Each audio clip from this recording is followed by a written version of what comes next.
Thanks, Tom, and thanks everyone for coming along tonight to hear more about Vancouver and speak about our beautiful city here, Melbourne. It's always fascinating to hear Gordon speak about plans for Vancouver. I'm sure many of you are aware it is the only city in recent times that has knocked us off our EIU World's Most Livable City ranking, which it did back in 2010. We have regained that, and we're hanging on, I might say somewhat precariously, to that title at the moment, but it's part of my job to make sure we do hang on to that for as long as we can. But we follow Vancouver very closely at the committee, and I'm a big fan of saying copy with pride, and we have looked at a lot of those initiatives and actually worked them into plans and thinking about how we can move Melbourne forward to make it better as it gets bigger.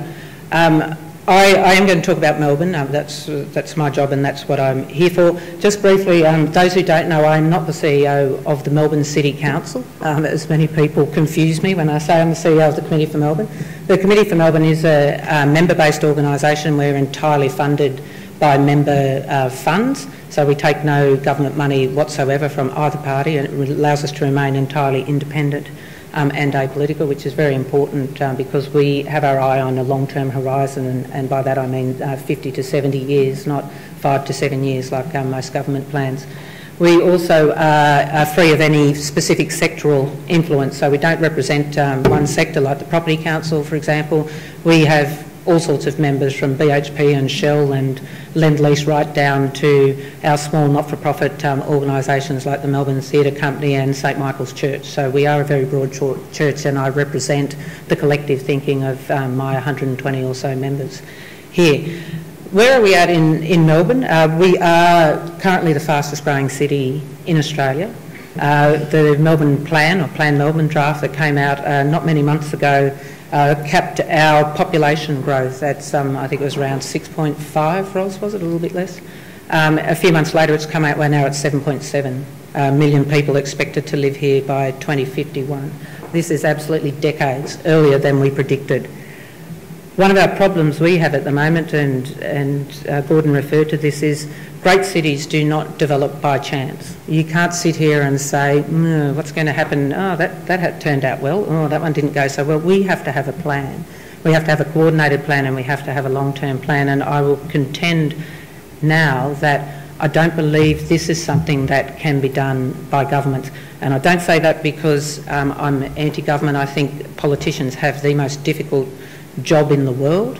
It is very, very difficult, but they also have a 4-year term and they need to get re-elected. So the political cycle makes it very difficult for them to look at something that's 40 or 50 years down the track, when we all know that come voting day I'm going to sit there and say, oh, hang on, what's happened with my hip pocket today? And you only need to look at the federal budget and the madly swinging polls that have come out after that to see that we're very much affected by what's going to happen today. And in the end, a government's not going to be in government if they don't get re-elected. So I get that. It doesn't mean that we can afford not to have a plan, and that's why I took this job as the CEO of the Committee for Melbourne, and that's why I think this sort of organisation has such an important role to play. I am going to talk about transport, because it is a transport forum, and that's what I was asked to speak about. And without doubt, everywhere I go, every journalist I speak to, every forum I speak at in recent times, the conversation invariably comes back to trains. So I will talk about trains and some of our major problems that we have with the train system, but it is not exclusively a train problem. We have similar problems with public transport in terms of trams, and they get very little air in the debate, so we're trying to raise them. And God forbid, walking and cycling just don't really get on the agenda at all. So we are aware of them, but I will just speak about the trains and the issues we have. One, because it is in everyone's face. It is the biggest thing that is being spoken about at the moment. But to Gordon's point of $11 billion or so on a road, we're looking at $11 billion on a train system at least as well. So they're expensive projects. We need to get our head around that. Having said that, though, it isn't just transport. Good cities are not shaped on transport issues alone. We need jobs. Our future economy, we need to think about what are we actually going to be renowned for and competitive in as a city going forward. Healthcare, education, childcare, police services, these are all parts of things that make a great city, so we cannot afford to let them fall off the agenda. I am a very firm believer that we are and we want to be the world's most livable city, but we cannot be the world's most livable city for only half the people that live here. So these things have to transcend place, they have to transcend socioeconomic status, and they have to transcend just the big issues which at the moment seem to be transport, health and education. So it is much broader, but back to the trains. I am going to start and potentially say the controversial thing first. We cannot turn this into a roads versus rail debate, and that's the first thing everybody wants to do, to say we shouldn't build roads, we have to build rail. It isn't a sensible discussion to have, and it's a discussion we're not going to win on, and I'll show you why. If I can get the little slides maybe. This is the primary reason why. Now, I'm not saying that this is right, but this is just as it is. Don't worry about the specific numbers, just look at the size of the colour differences there. We are still a city that is driven by vehicle transport, hence we need roads. You can see this is mode of journey to work, so this is private use of cars, but don't forget our freight task is still primarily also done by road. So if you want fresh fruit and vegetables in your shop, at the moment we still need roads because we don't have any significant shuttle train access for freight. So that's a big part of the issue at the moment. And I go back to Gordon's point here, the big part of the problem here is we don't have enough practical alternatives at the moment, and that's where we need to head towards. So why have we got into this problem? I want to go back, and one of the things when I do these talks all the time is that people don't quite understand what our problem is with the train system. Why don't we have this level of practical choice that we're talking about? So I want to show you why. Again, don't worry too much, it's very hard to find this. I've got an original map on my wall, and this is the only other one I could find. Don't worry too much about the detail of it, but just have a look at the different colours. You can see the lines there, this is our current train system. The lines there in yellow are railway lines that were established before 1901. Have a look at what was established between 1901 and 1955. So in that time, we added the Hurstbridge extension in 1926, and we added the Glen Waverley line extension in 1930. That's it. Other than the Melbourne City Loop, which was completed in 1985, we have not expanded our rail network since the turn of the last century, 140 years ago. You cannot tell me that this system here, that was built to serve Melbourne in 1900 with a population of 500,000 people, can adequately serve a Melbourne of 4 million people today, much less a Melbourne of 7.7 million people in 2050. This is the problem. We have statistics and they all vary, but the stats, sort of the average out and says that 12% of Melburnians, let's call them Greater Melbourne, 12% of Melburnians access train travel for work. And while you're all sitting there and thinking, I live in Kew and drive my car to work, I live in the west and catch the train 90% of the time. So I'm a commuter, I share your pain when I get to South Kensington railway station and the signals are down again because the 100-year-old block signalling copper cabling's been eaten through by rats again. I get it. I commute, I catch the train around the city. This is not good enough, but this is what we've got at the moment. So what we need to work on is how to actually make this a lot better than what it is. I would reckon, and I'm not sure if anyone in here can correct me, but just from what I've seen with demographic overlay, I would think this probably reaches it easily, and let's say if you have to catch more than a couple of modes of transport, or you have to drive more than a couple of kilometres to the train station, and I walk 15 minutes to the train station, so it's getting a bit on the edge if I'm running late for work. If you have to drive further than that once you're in your car, you might as well stay. We don't have great park and ride. So if this adequately reaches 30% of Melburnians, and let's say 15% of them are catching the train, that's pretty good. That's now about 50% of people who have easy access to this public transport system actually using it. Now when you start to talk in that sort of facts and figures, it gets a little bit easier to go to government and say, hey, this is a little bit more important than what you're thinking with your 12% sort of figures in there. So let's keep that in mind. I want to just quickly talk a little bit about what's predicted to happen here if we do nothing now. So this is Public Transport Victoria who made these predictions. The Werribee, Williamstown and Frankston lines will reach capacity by 2015. The Craigiebird, Upfield and Sunbury lines by 2016, Sandringham line by 2017, and the entire system as we know it will be at full capacity by 2031. Not very far away. So we are actually staring right down the barrel of a pretty huge crevasse here as we look at what's going to happen with our public transport system. So do we need to get something done? Yes, we do. What's the key problem? And this is my favourite slide. It's not actually an indicator of the layout of the system, but this guy, Maxwell J. Roberts, who is from the US, he's taken some of the major transit hubs around the world and he's turned them into these sort of maps that show how they actually work. And you can see here, we've got a nice little funnel. So we've got 16 lines that start out and they all come into 3 stations on the outer edge of the city, and then they all go around one underground loop that's got 4 tracks. Get the picture? We've got 16 lines, we've got 4 lines in the centre. 16 into 4 does not go too well. So this is the whole problem with our train network. We are coming into a funnel and most trains have to either come into Flinders Street Station and then they back out, or they come in and they go round the loop. And so of course you have to wait for someone else to get off the loop before another train can get on. So we've got this enormous bottleneck in the middle of our city, and this is this whole discussion that we're having at the moment between the Melbourne Metro project, which is the old project that was sitting on the cards for some 20 years, I guess, since Rod Eddington's early study in the 80s, which was about unlocking the capacity of this loop. And now we've seen the recent budget announcement and the Melbourne Rail Link come out, which is a realignment of the Metro project, but we're still looking at exactly what the Melbourne Rail Link does in comparison to Melbourne Metro. But hopefully the key to those projects is unlocking this loop-style system, because this is what we call an urban rail system. It's a hub and spoke model, so everything comes to the centre and goes back out.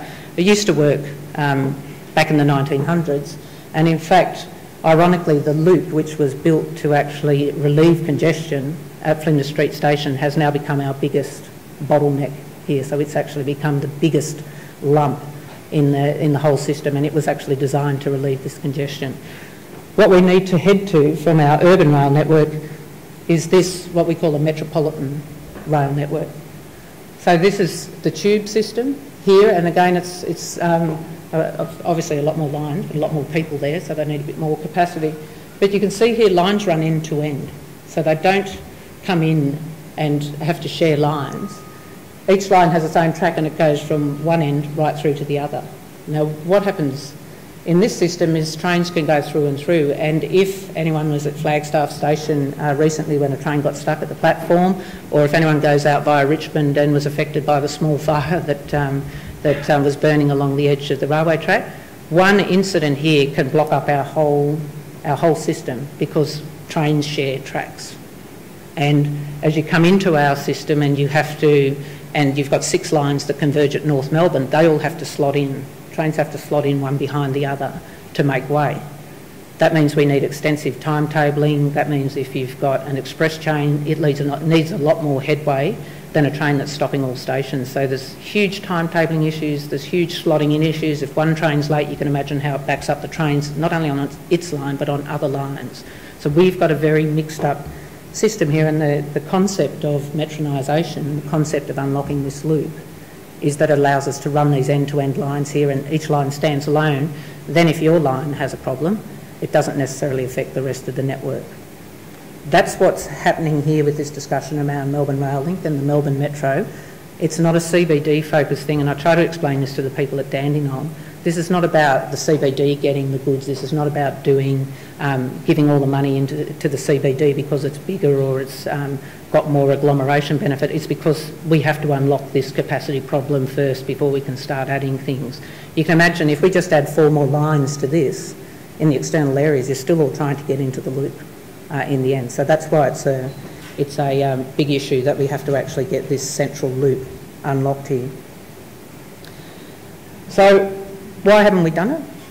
You know, we talk about this quite simply, and it is quite simple. That is as simple as it is. We've got issues with high-speed signalling, and just a quick note on high-speed signalling. I know I've had these discussions before, and people have said, well, we use an old block signalling system, which means that, let's say there's 5 kilometres of track that's in a block, and the train enters the block, and it goes through the block, and no other train can actually enter that block until the train comes out the other side and it gets a little green signal. and the train that's waiting at the back says, oh, I can come in. It's a 1900 system. We're still using that. I think they've probably upgraded the copper wires or something, but that's pretty much it. High-speed signalling actually allows each train to recognise where the train in front of it is, and so you can actually have trains moving behind each other as opposed to going through these blocks. That's what high-speed signalling does. Obviously, that is not going to work if we've still got this congestion problem of our loop, because you can send as many more trains down the line as you want. They still all have to get around the loop at some point in time. Of course, the other big problem is we've got 170 or so grade separations that we have to deal with. So we cannot send more trains down lines, even if we fix the loop and even if we fix high-speed signalling, if we still share boom gates and level crossings with traffic, because most of these big crossings on busy lines in peak hour are down around 50 minutes. The boom gates are down around 50 minutes in the hour. So obviously sending more trains down the line means that the boom gates are down longer and then the traffic can't get through. So we have to address not every level crossing, because I think you can do maybe 1 in 3, but you have to address them before that this whole system works in concert together. And now, back to Gordon's point, you can see the dollars adding up here, because each one of those level crossings is around $250 million to do. It's sort of high end. You can maybe do them sort of 150 million, but times that by, even if you do a third of them, times that by 90 or so, it's a fair few level crossings. And the high-speed signalling, I can assure you, doesn't come cheap either. So it's a big piece of work. And this is a problem that governments have when it comes to funding rail. It's expensive and they don't know how to make it pay. Because if you look at a road, and this is the big issue that we're having with at the moment, why are so many roads being built? Because governments can make the dollars stack up. So consider, as Gordon spoke about, if I build a road, that's pretty much it. I maintain it, I fix the potholes, I might maintain the E-tag gantry. I can collect a toll, so I can actually make some money off it, but I don't buy your vehicle for you. I don't pay for your fuel in your car. I don't register your car. I don't maintain it. You do that yourself. So I've provided the transport lanes there in terms of a road, but you provide your own vehicle. Consider a train. I build the tracks as the government or the builder. I have to buy the rolling stock in terms of the train itself. I have to provide a driver. I have to pay for the electricity, or Puffing Billy's case, the coal, but whatever you're using, diesel. So you have to pay for that fuel. You have to clean them. You have to maintain the MyKey ticketing outlets. So you can see the costs rating up, and this is where trains and trams as well become a problem, because there's ongoing operational cost. And I can assure you there, I think at the moment, are 2 transit systems in the world that pay for themselves. One is Hong Kong and one is Singapore, and anyone who's been there will see that they're much more reliable, they're much more frequent, and the populations are much greater. So there's a huge demand. You've got a population of Melbourne living in Hong Kong on a space the size of a postage stamp. So you're getting a lot more volume through, so they can make these things pay. It isn't going to happen here. It doesn't happen in Paris. Their system is primarily propped up by stamp duty, by payroll tax, and in London there's a huge government subsidy as well. So it's very difficult for governments to get their heads around how they pay for these sorts of infrastructure projects when there's a significant ongoing operational cost. Does that mean we let them get away with it? No, it doesn't, because luckily at the committee we've been working on some solutions for how you can make these sorts of projects pay their way to a larger degree. They'll never pay their way fully, but we can get more money. So the good news is we've got some answers. The bad news is it comes down to direct and indirect user pays systems, and that means it's you and I. So just to explain that a bit more, there is no more government money. Okay, so we haven't got $11 billion in the bank, much less $22 billion to do both projects. We can make more government money by taxes, so we pay anyway in that sort of situation, or we could cut services. So we could take money from health, or we could take it from education, or from schools, or from hospitals, or from the police or the ambulance. I'm not a big fan of advocating for that. I think everyone who lives here should have access to at least a basic level of education and health service, etc., etc. So I'm not a fan of taking money for that. So where do we get this additional money that we're going to need to fund these projects? We get them from things like direct user pays. That's the simple one. That's a toll on a road, and that's increasing your ticket and my myki fare when I go to get on the train. And everybody's, at some point in time in London, they're doing one of the biggest underground pieces of work they've ever done in their train system over there, the London Crossrail, and there will be a levy introduced on tickets over there, so users will have to contribute. But they're not the only ones, and this is where we fall down in Australia. We forget that there are other beneficiaries who should make a contribution. And these are people like land developers who are sitting on a huge block of land where they can put now 50 apartments in a high-rise block because it's sitting on top of a mass transit station, sitting on top of a train station. And it's easy for me to actually commute now because I've got ready access to public transport, and the value of those properties skyrocket because it's worth a lot more the closer you are to public transport. Those developers, those people who live there, should make a contribution to building that piece of infrastructure. That's the way it goes. People in the CBD here, big businesses, we are at a very, very serious risk of becoming a not so livable city because it's too hard to get around. So fixing our public transport system is a key to actually having the best people coming and working in our city, whether they're domestic or international, because it's easy to get to work. I can still live down at Williamstown, I can be near the beach, and I can commute into the city fairly easily. If that starts taking me a couple of hours, I'll say, maybe I'll go and live in Vancouver. I'll take that job there. Maybe I'll go and, not that there's anything wrong with that. Let's use another example, Adelaide, for example. Maybe I'll go and live in Adelaide because I don't get paid as much. The city's not as great, we don't have as much sport, we don't have the Melbourne Football Club there. But it's not going to take me as long to get to work. These things will start to be weighed up in people's mind as they make these decisions. And when that starts to happen, we're losing our livability, we're losing our attractiveness as a city.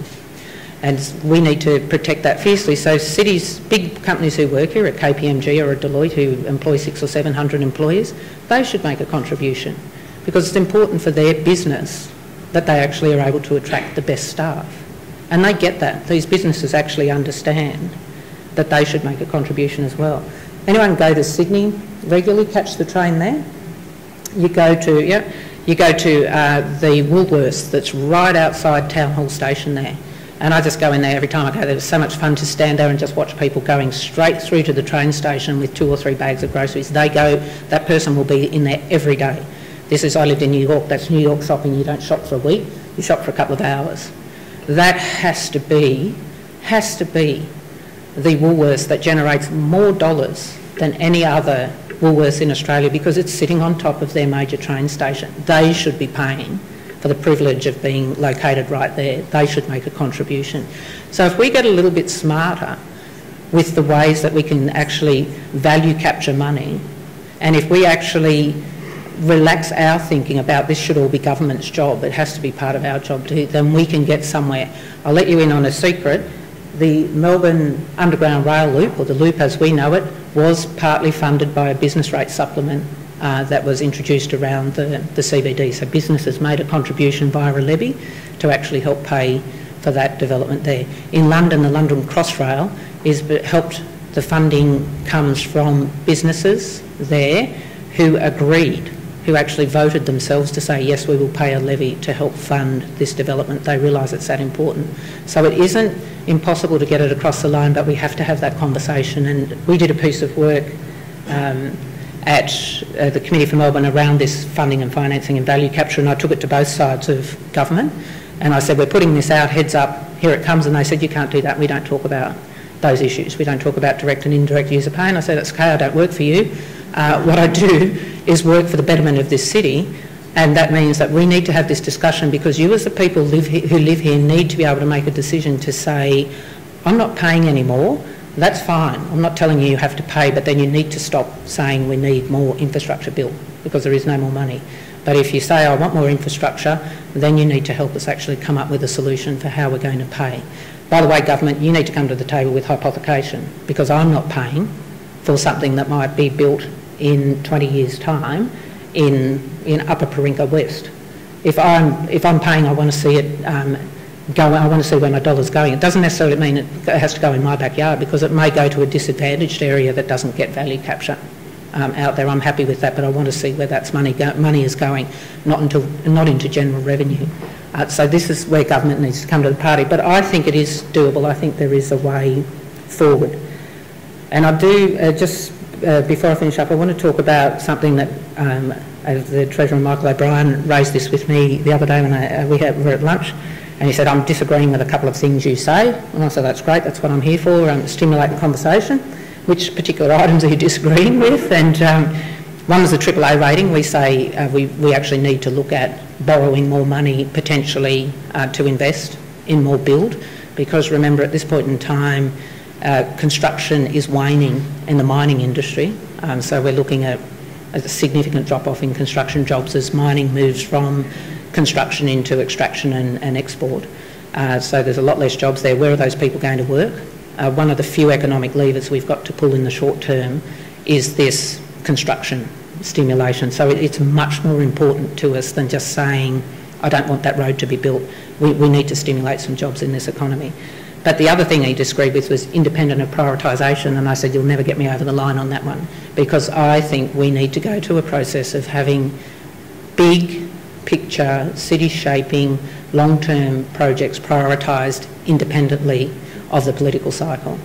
Now, it doesn't mean that governments can't be involved in the decision-making process, but both sides of government need to be involved in that process so that we get a situation, and I'm talking about big city-shaping projects. So there is still, and I won't mention who it was, but it was a former treasurer of this state who said to me, I said, what about this idea? And he said, I actually think it's a good idea, and I think politicians would actually agree to it, because they're not going to get the finger pointed at them for saying, did you pick the east part of East West Link or the west part of East West Link or Melbourne Metro or the Melbourne Rail Link? They just say, well, it's on the list. We just have to fund it, and it's done sensibly and it's done long term. Gets us out of that problem of actually coming along to an election, having worked for 4 or 8 years on a project and a business case, and then actually having that thrown out because the incoming government says, we don't agree with that, we're going to move the port back to Bay West after we've spent 6 years developing Hastings and God knows how many millions of dollars. It also means that in something like the Ports Coast, for example, if we lag behind in our development of a new port, I can assure you Sydney and Brisbane will be the next major container shipping ports in Australia, and Melbourne will be exporting grain. Because they are coming so quickly, it's not funny. So we need to actually give some confidence and get some direction in these sorts of things. So it has to be done, I think. It can be done, and I'm told every time I raise this particular issue, we're a democracy, and that's what we vote governments in for. And I say, well, you didn't actually give me a look at the Melbourne Rail Link versus Melbourne Metro to make a decision before you made that call. Sure, I can vote you out next time. Might be a bit late if you've signed a contract or if there's already an agreement in place. So I'm not sure that democracy is working exactly as it should, but that's okay. But this is actually a process of making sure that people who actually are doing these assessments on a genuine needs or a business case basis and on a prioritisation basis are actually making these decisions. It's not getting chopped and changed every 5 minutes. I just want to finish up with this slide here. I am concerned that this is possibly where we do sit at the moment. I'm not entirely sure that we have got a significant long-term vision for transport in this city. Because as I said, I live in the West and I see more and more developments further out from me that aren't being developed with the appropriate infrastructure, whether it's social or transport infrastructure, to actually support these small cities that are starting to grow out there. And I'm very worried that we're starting to see this ring of social divide taking place around the inner city areas where we've had good established infrastructure for 100+ years, and these growing developing areas as we sprawl in an urban sense that don't have the infrastructure and takes some time to actually catch up. So I think for us, part of our job, or part of my job when I get up every morning, is to say, what can we actually do to make Melbourne a better place to live, a better place for everyone who lives here? And I think one of these key things we have to be doing is starting to put aside our individual differences, starting to put aside our particular nuances of do we like roads better or rail better, and actually starting to say, as Gordon said, have we actually got the right sorts of options and choices for as many people as live in this city to make it easy enough for them to access work and services and recreational pursuits. So help me come up with this plan. I don't think of it alone, I think of it with the contribution of our members and other people here. So that's where we sit, and that's where I think we need to go. So that's it.